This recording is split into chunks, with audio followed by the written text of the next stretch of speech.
Hi everyone, welcome to our channel ధర్మ temple tour. పరమేశ్వరుడు జ్యోతిర్లింగంగా కొలువుదీరిన క్షేత్రాలు భారతదేశం అంతటా 64 ప్రదేశాల్లో ఉన్నాయి.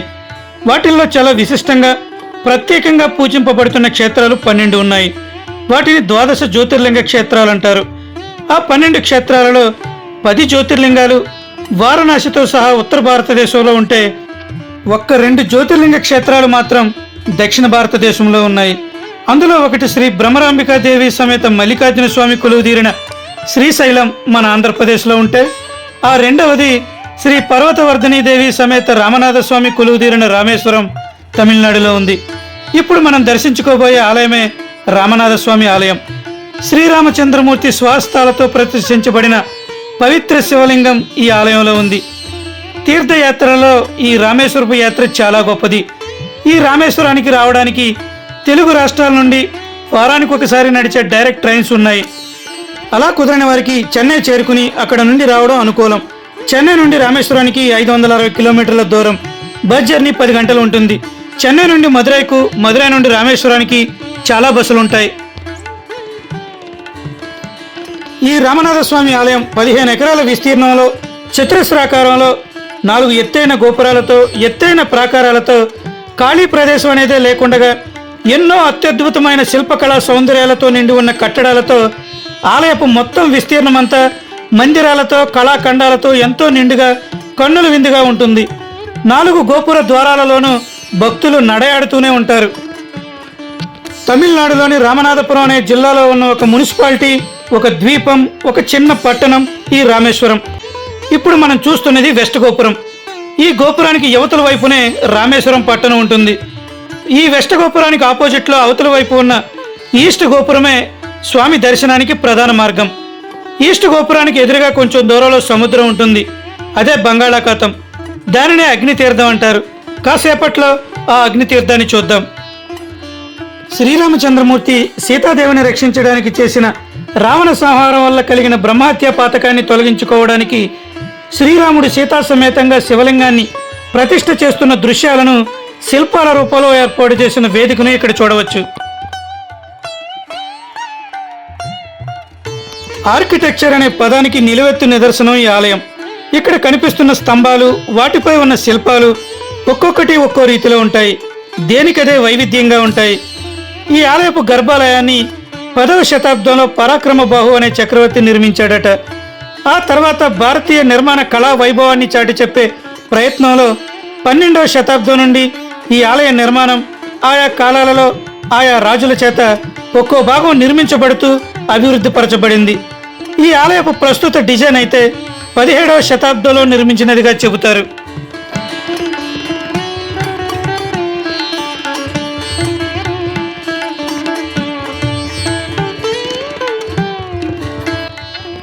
ఈ ఆలయపు స్తంభాలపై కనిపిస్తున్న వీరంతా సేతుపతి వంశానికి చెందిన రాజులు.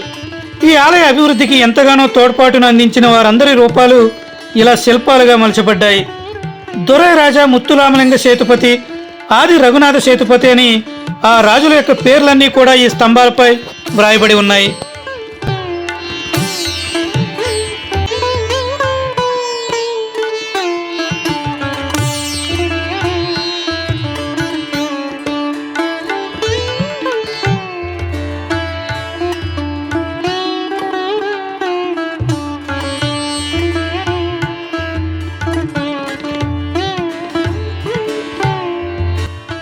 రామేశ్వరం ఆలయపు యొక్క మరొక అద్భుతం ఈ కారిడార్. ఇంతటి పొడవైన వరండా భారతదేశంలో ఉన్న మరే ఇతర ఆలయానికి లేదు. చాలా అద్భుతమైన నిర్మాణం ఈ కారిడార్. చాలా వెడల్పుగా ఉండే ఈ స్తంభాలే సుమారుగా 4000 వరకు ఉంటాయట. రామేశ్వరపు ఆలయ నిర్మాణాలకున్న ప్రత్యేకతల్లో ఈ కారిడార్ మొదటి వరుసలో ఉంటుంది. శ్రీ ఆదిశంకరాచార్యుల వారు భారతదేశానికి 4 దిక్కుల హిందువుల కోసం 4 ఆధ్యాత్మిక స్థలాలు ప్రతిపాదించారు. ఆ 4 క్షేత్రాలే చార్ధామ్.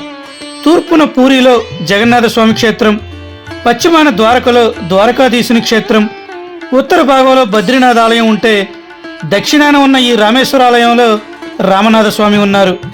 సిద్ధాంతపరంగా దేవాలయాలను హిందూ మతంలోనే శైవ వైష్ణవ శాఖలుగా పరిగణించినప్పటికీ చార్ధామ్ ప్రతి హిందువుకు పవిత్ర యాత్రా స్థలమే. మొదటి 3 వైష్ణవ క్షేత్రాలైతే ఈ రామేశ్వరమే శైవక్షేత్రం. శ్రీరాముడు ప్రతిష్ఠించిన శివలింగం కావడం వల్ల ఈ క్షేత్ర పరిధిలో ఎటు నుంచి ఎటు వెళుతున్నా ఒక చెవిలో శ్రీరామ అని రామమంత్రం, మరొక చెవిలో నమశివాయ అని శివమంత్రం మనకు వినిపిస్తూనే ఉంటాయి. ఉత్తరాదిని హిమాలయాలకు దిగువలో 4 క్షేత్రాలు ఉన్నాయి. బద్రీనాథ్, కేదార్నాథ్, గంగోత్రి, యమునోత్రి. ఇవి కూడా చార్ధాములే. అయితే భారతదేశానికి 4 దిక్కులా ఉన్న చార్ధాములకు, హిమాలయాలకు దగ్గరలో ఉన్న ఈ చార్ధాములకు గల భేదాలను బట్టి పూరి, ద్వారకా, బద్రీనాథ్, రామేశ్వరాలను బడా చార్ధామని, మిగతా వాటిని చోటా చార్ధాములని పిలుస్తారు. ఇవన్నీ కూడా ప్రతి హిందువు జీవితంలో ఒక్కసారైనా చూడదగిన క్షేత్రాలే. మనం శ్రీశైలం వెళ్ళినా, కాశీ వెళ్ళినా అక్కడున్న జ్యోతిర్లింగ దర్శనాలతో పాటుగా ఆ లింగాలను ముట్టుకునే విధంగా అంటే స్పర్శ దర్శనానికి చాలా ముఖ్యత్వం ఇస్తుంటాం. అలాగే ఈ రామేశ్వరం రావాలనే ఆలోచన మనకు కలగగానే రామనాథస్వామి జ్యోతిర్లింగ దర్శనంతో పాటుగా ఇక్కడ ప్రతిరోజు తెల్లవారుజామున 5 గంటల నుండి 6 గంటల వరకు ఆది శంకరాచార్యుల వారు స్థాపించిన స్ఫటికలింగ దర్శనానికి కూడా చాలా ముఖ్యత్వం ఇవ్వాలి. ఆ స్ఫటికలింగ దర్శనాన్ని చేసుకోవడానికి ప్లాన్ చేసుకోవాలి.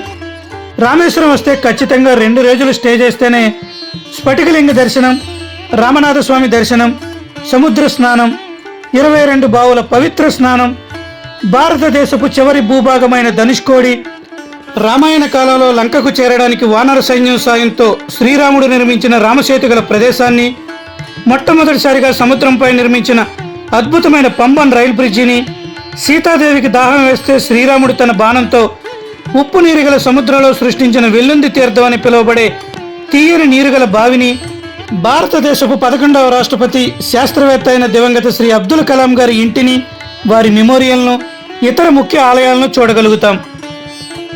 స్ఫటికలింగ దర్శనం చేసుకోవాలనుకునేవారు ఉదయాన్నే 4:30 గంటలకు కొంచెం ముందే ఈస్ట్ గోపురం ద్వారా వెళ్లి క్యూ లైన్లో ఉంటే ఆ క్యూ దారిలోనే 50 రూపాయలు, 200 రూపాయలు టికెట్స్ ఇస్తారు. 50 అయినా 200 అయినా మనం నిలబడి దర్శనం చేసుకునే దూరం మాత్రం 2 టికెట్స్కు ఒక్కటే.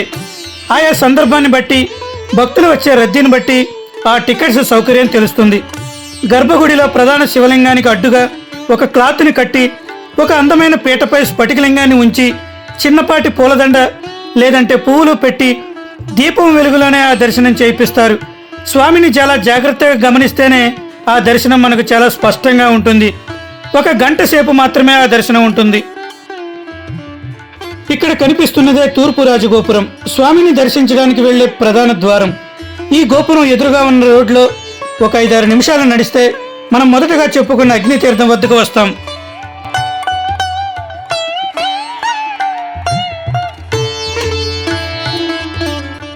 రామేశ్వరం వచ్చిన భక్తులు తప్పనిసరిగా స్నానమాచరించవలసిన చోటు ఇది. తూర్పు ముఖంగా ఉండే ఆలయానికి ఎదురుగా ఇక్కడ ఉన్న ఈ సముద్రమే అగ్నితీర్థంగా పిలువబడుతున్న బంగాళాఖాతం. శ్రీరామచంద్రమూర్తి ఈ క్షేత్రంలో శివలింగాన్ని ప్రతిష్ఠించడానికి ముందు ఇక్కడే స్నానమాచరించారట.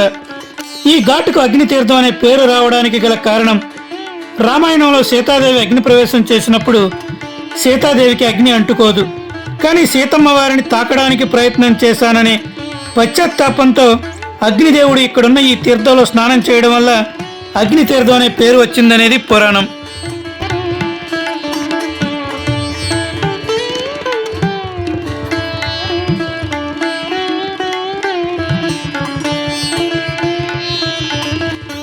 ఇక్కడ భక్తులు స్నానం అయిన తర్వాత చేసిన పాపాలు పోవడానికి, కర్మలు నశించడానికి ఎంతో పవిత్రమైన 22 బావులలో స్నానం చేస్తారు.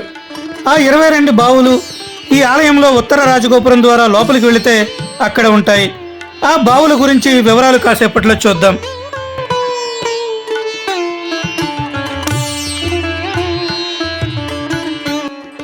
ఈ ఒడ్డున చాలా మంది భక్తులు ఇలా ఇసుకతో శివలింగ రూపాన్ని తయారు చేసి పూజలు, అభిషేకాలు కూడా పూజారుల సమక్షంలో నిర్వహిస్తారు.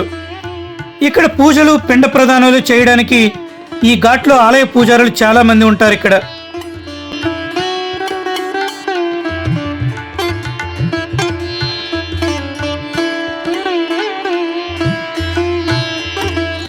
ఈ ఆలయ స్థల పురాణం ప్రకారం సత్యవాక్ పరిపాలకుడైన శ్రీరామచంద్రుడు తన తండ్రికి ఇచ్చిన మాట కోసం సీతా లక్ష్మణులతో అరణ్యాలకు వెళతాడు.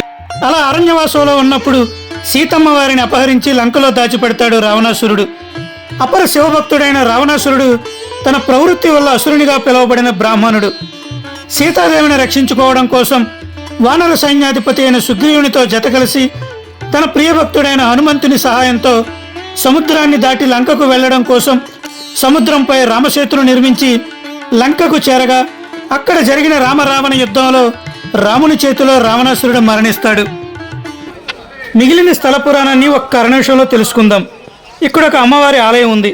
అగ్ని తీర్థం నుండి రామనాథస్వామి ఆలయానికి వెళ్లే క్రమంలో ఈ పక్కనే శ్రీ ఉజ్జయిని మహంకాళి అమ్మన ఆలయం ఉంది. లోపల హారతి ఇస్తున్నారు. అమ్మను ఒకసారి దర్శించుకుని వెళదాం.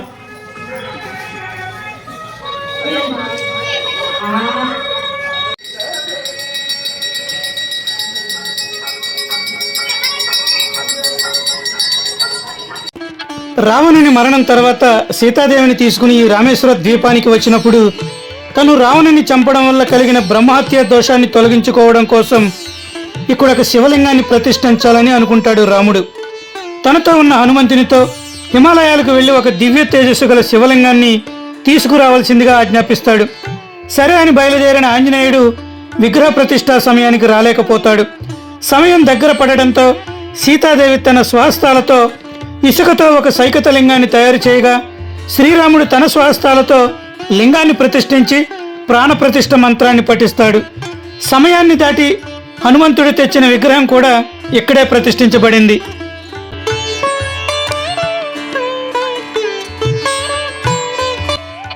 ఈ రామనాథస్వామి ఆలయం 276 పాడల్పెట్ర శైవ స్థలాలలో ఒకటి. 6-10 శతాబ్ద కాలం మధ్యలో దైవాంశ సంభూతులుగా భావించబడ్డ పరమ శైవ భక్తులైన నాయనార్లు అప్పర్, సుందరార్, తిరుజ్ఞాన సంబంధర్లు తమ కీర్తనలతో ఈ దేవాలయ మహత్యాన్ని ఎంతగానో కీర్తించారు.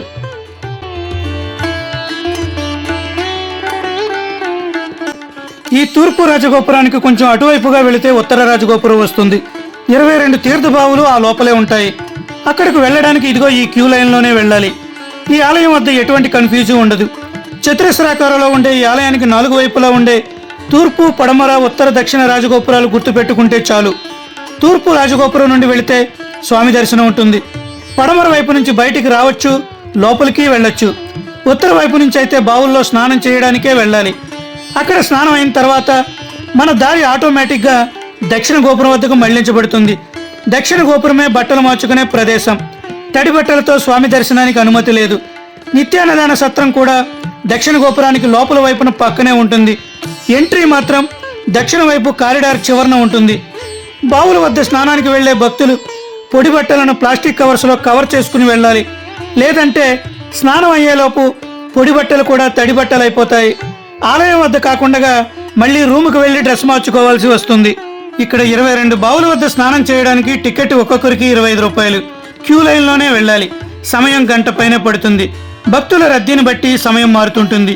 25 రూపాయల టికెట్ ఏంటంటే ఒక బకెట్ నీళ్లు తీసి అందరి మీద ఒకేసారి జల్లుతారు. అలా జల్లినా కూడా అన్ని బావులు అయ్యేసరికి పూర్తిగా తడిసిపోతాం.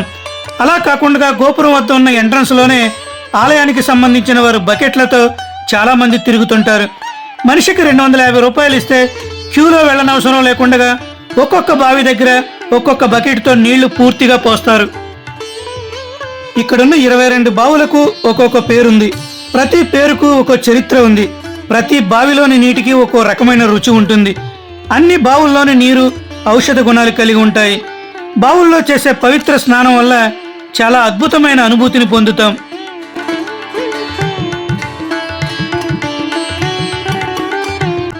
బావుల వద్ద పవిత్ర స్నానాలు అయ్యాక దక్షిణ గోపురం వైపు వెళుతుండగా ఇక్కడున్న గణపతిని, ఇతర శివలింగాలను దర్శించుకుంటూ వెళ్ళొచ్చు.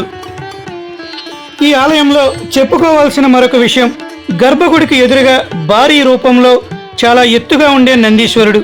చూడగానే 2 చేతులతో అప్రయత్నంగానే నమస్కరించేస్తాం. మరొక ముఖ్య దర్శనం, ఆ నందీశ్వరుని తోక దగ్గర నిలబడి వెనక్కి చూస్తే మనం లోపలికి అడుగు పెట్టిన పెద్ద సింహద్వారం ఉంటుంది. ఆ ద్వారానికి 2 వైపులా ఒక వైపున సూర్యుడు తన భార్యలైన ఉషా పద్మిని సమేతంగాను, మరొక వైపున చంద్రుడు తన భార్యలైన రోహిణి, కృత్తిక సమేతంగా 3 అడుగుల ఎత్తులో నిలబడి ఉండే రూపాలు చాలా బాగుంటాయి. ఆ దర్శనం చాలా మంచిది కూడా.